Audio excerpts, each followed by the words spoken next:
Today we're going to work a tubular cast on in the round as though making socks using this loom. But we start off with half of the pegs that we're going to use plus 2. And we knit a few rows of waste yarn, which is the bottom section of yellow. Do not get confused by the fact that I have used yellow for the main yarn and the waste yarn. I reached a strange moment in my life and I didn't have a second color handy of the right weight of yarn. So this part we will sacrifice. This part is the real hem, and between, see that grayish green line? That's the separating yarn that we'll pull out. Now let me show you where I've already done that on another sample. This is what we'll end up with. Where my thumb is the real knitting. This, we will trim off this waste green. We'll pull that one out. It'll release these. And then we'll see our actual sock top. This would be a sock knitted from the top down, so it would really go like this. Knitting the ribbing and then onto the sock body foot down here. But let's see how we go. I'm going to do some things on here pretty quickly because I've made two much longer videos on doing a tubular cast on. And this one is very much the same with a couple of differences, which I will make sure of pointing out to you. First of all, the other ones were flat pieces, and here we're going to go all the way around. So there's an adjustment to achieve it. The other ones were 2x2 rib, meaning knit 2, purl 2 rib. And I decided, just for the sake of variety, to do this in knit 1, purl 1 rib, as you see here. In this case, I decided, simply because it's easier on this loom, to E-wrap my knit stitches. So that's a slight difference. It does not make any difference to this technique what kind of knit stitch you use. I just did it for ease, as I said. It's not how I really make socks. In all honesty, I generally use a flat knit stitch or a U-wrap stitch. Now, because we're knitting in the round, and we're going to need to fill up all of these, we need more stitches cast on than usual, and it's not obvious why. You will recall from the other videos, or go back and double check, that we need half the stitches to start off with plus 1. But I did plus 2. I did not do it on my first sample, and when we get done we'll look at the difference. But I want to be able to have one loop that sits on the first loop so as to close the circle neatly, and we'll see how that works out. Now, you don't do any slipping with this technique. So, after knitting the 3 true rows, which are down there, we knit 1 on the first stitch, then move it over to make room.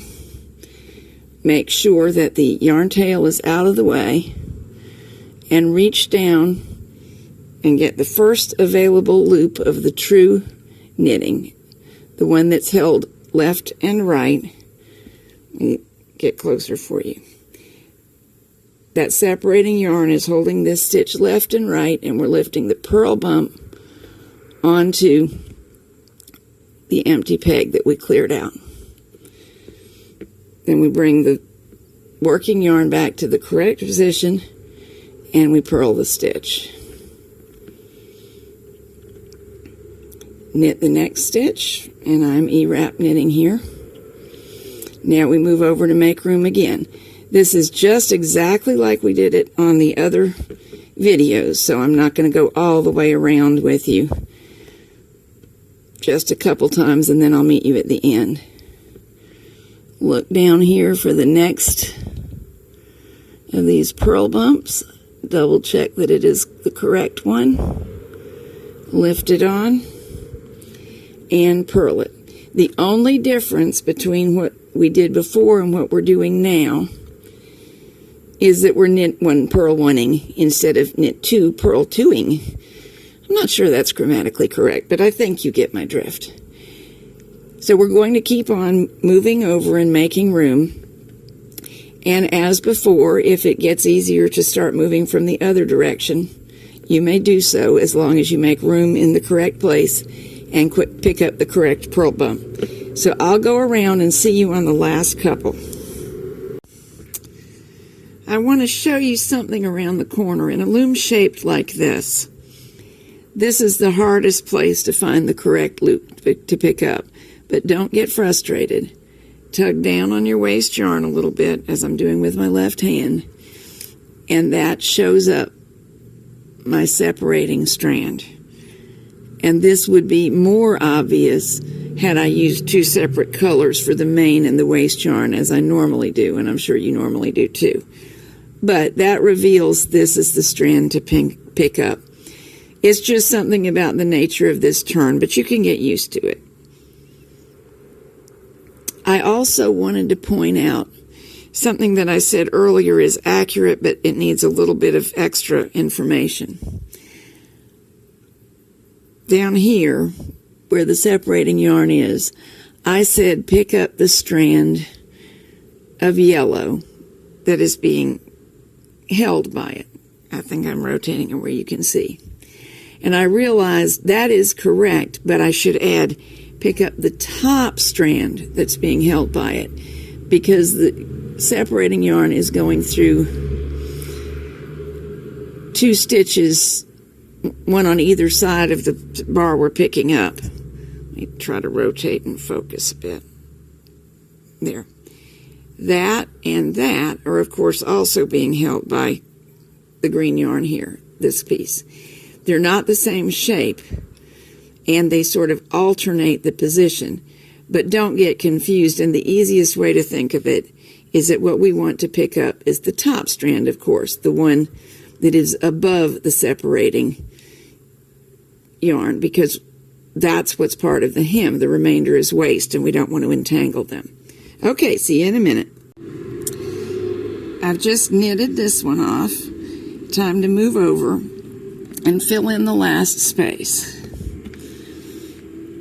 But it's not our last move, and that's why we're getting back together here, because this is an interesting part of making this work in the round.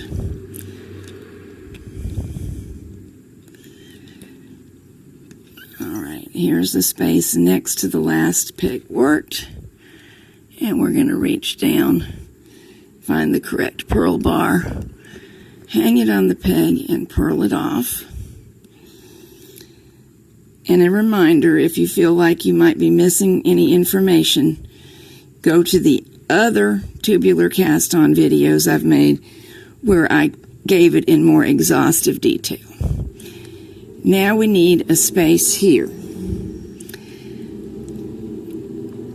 Here's the tricky thing. I'm going to move this over to share this peg.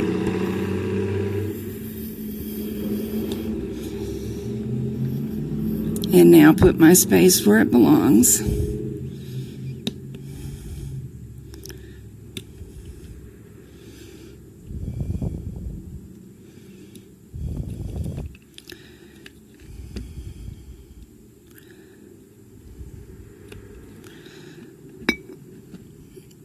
There is the strand we want.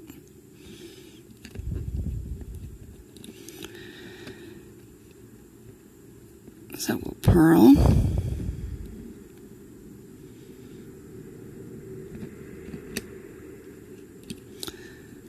No sneaking off you.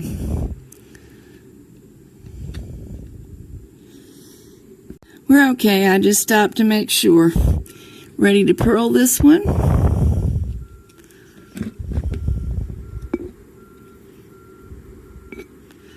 Knit the next one. Now we have a situation that has not yet existed as we went around. This peg has already been worked with a knit stitch. I have added a loop to it by moving over, and we're just going to leave that until we begin working the rest of the ribbing. That's to join the beginning and the ending. We do have one additional purl bar down here. Let me try to free it for a better look. There you go. Where my left index finger is pointing, and over here. This is caught in one of these green bars, which means that it could potentially unravel, and we would normally lift it and purl it. So we will go ahead and do that, but it's going to need to share the peg with this stitch. Now we'll purl as though they were one stitch, and this will help tighten up the join.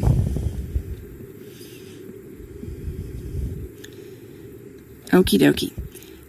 Oh, you naughty stitch. Back you get.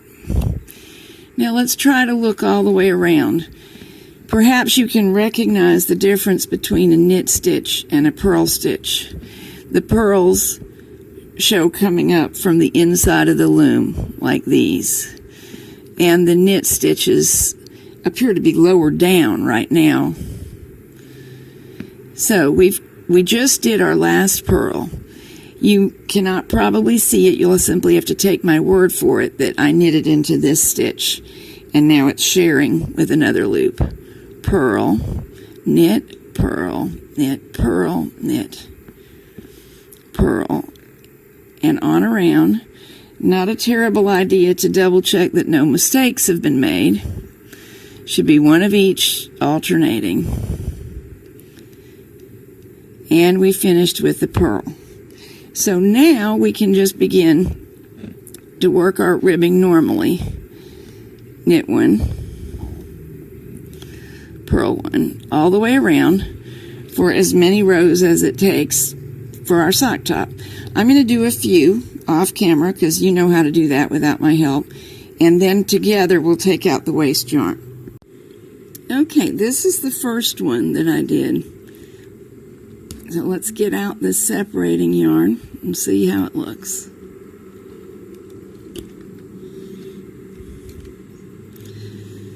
If pulling it bothers you, you can get a little pair of snips and snip it in several places because, as you can see, it's easy to expose. But in order to work in front of the camera, I'm just doing it the simple way. I happen to know this yarn is not very strong, so it's easy for me to break.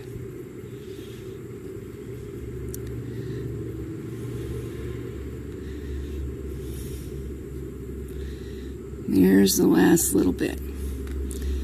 Now this is the edge that we get.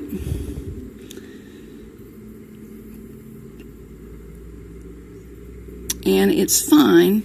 I neatened it up here because I did not have the overlap on this one. I did this one simply by using the rule of thumb from the last tubular cast on.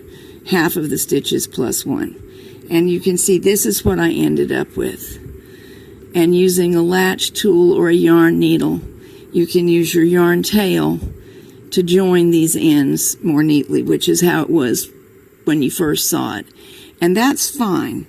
But I do think that the addition of the extra stitch so that it overlaps right here and is knitted off at the same time may be neater. So let's have a look and see.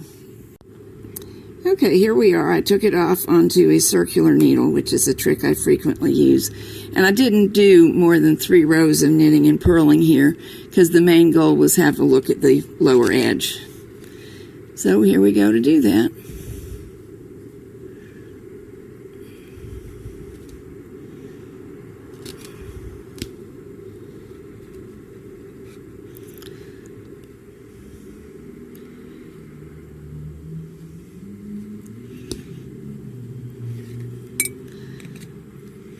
Naturally, the ribbing pulls in more and looks more like it would on a real sock once you have more of it.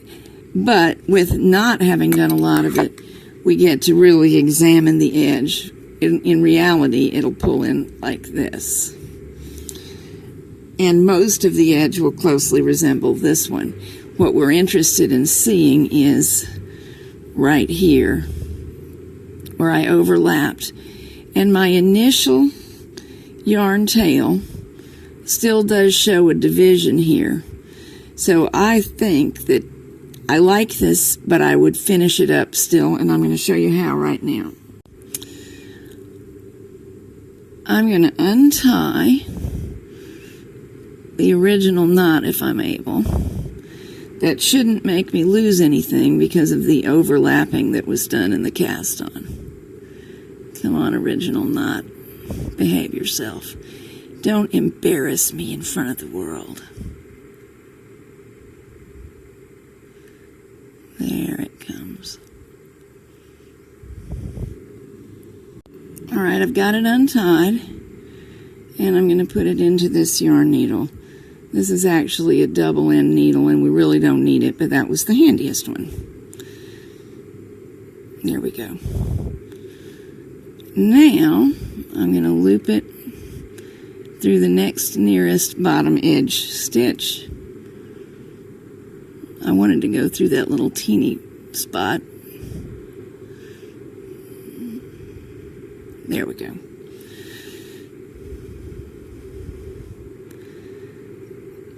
And now we'll weave the yarn tail in eventually.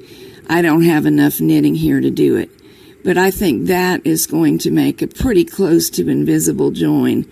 I might even come back across one time.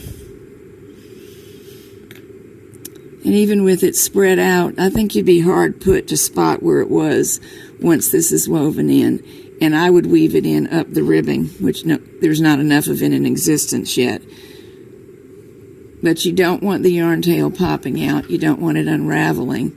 It would be coming on up this way, where it is and where my finger is. And that would be our lower edge. And that looks pretty tidy. No bump, no knot. So although either way is going to work all right, I think that the 2 extra stitches that allow for the overlap are my choice.